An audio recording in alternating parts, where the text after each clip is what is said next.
Hey all, it's Lee here. So super quick video today. I just wanted to make this video because I get a lot of cold emails, okay? I usually get a couple a week. Plus I also get pictures on LinkedIn.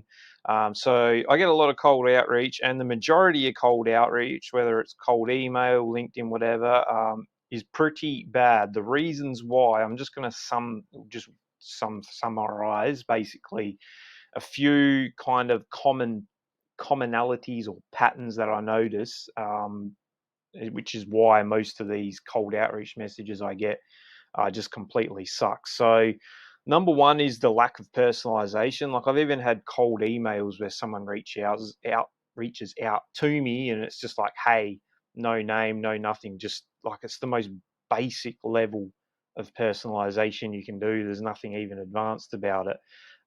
So that's just like a really basic level of personalization. So a lot of the messages I get just have no personalization. They don't even have the more in-depth, advanced personalization. So the message is generic. Basically, you can tell it was just sent to 10,000 people. There's nothing personalized based on pain points that I might have or my market has. Challenges, things like that, results. So it's not personalized to a persona. It's very generic. So that's one of the biggest reasons why a lot of these messages I get just fall flat.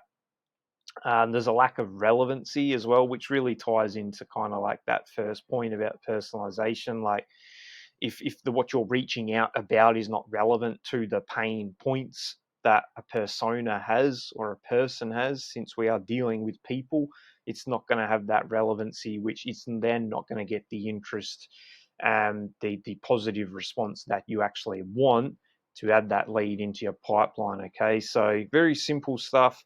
What's some other quick ones I can think of? Generally way too long. That's another big reason why a lot of the message, like a lot of the cold emails, are just like reading an essay. It's just completely crazy. I got one the other day regarding some like workshop, and it was literally so long, it was insane. It's just you just don't want to be sending your emails like that when they're that long. Like it's just short and sweet. 3, 4 sentences, 3 paragraphs, short and sweet, ideal. I mean, you can do a bit longer than that, but in my experience, the shorter the better, to be honest. So yeah, avoid them being super long. Make them short and sweet. What else is there? Not a clear call to action. That's another one I kind of think of off the top of my head. It's kind of very vague what they even want you to do. So yeah, they're probably some kind of main commonalities that I see is really that lack of relevancy, personalization, very generic, not personalized to a persona, their pain points, challenges, desires, the results they want. You can tell they just didn't do their research, basically. Way too long, needs to be shorter, snappier, more to the point.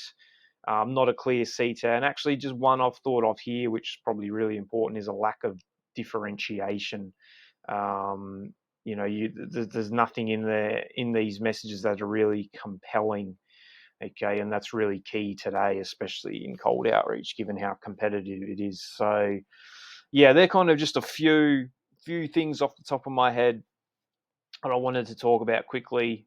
Just doing this video really quickly before I finish up, actually, for the day. So, um, yeah, like I said, I get a lot of cold outreach messages. Doesn't matter if it's cold email, LinkedIn, whatever. They're kind of the commonalities I see. Okay, so you really want to do the opposite of those things that I mentioned.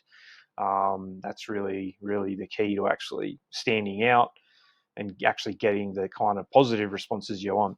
So that's pretty much it. If you want my help with cold email, reach out, let me know, like the video, subscribe. See you on the next one. Thanks.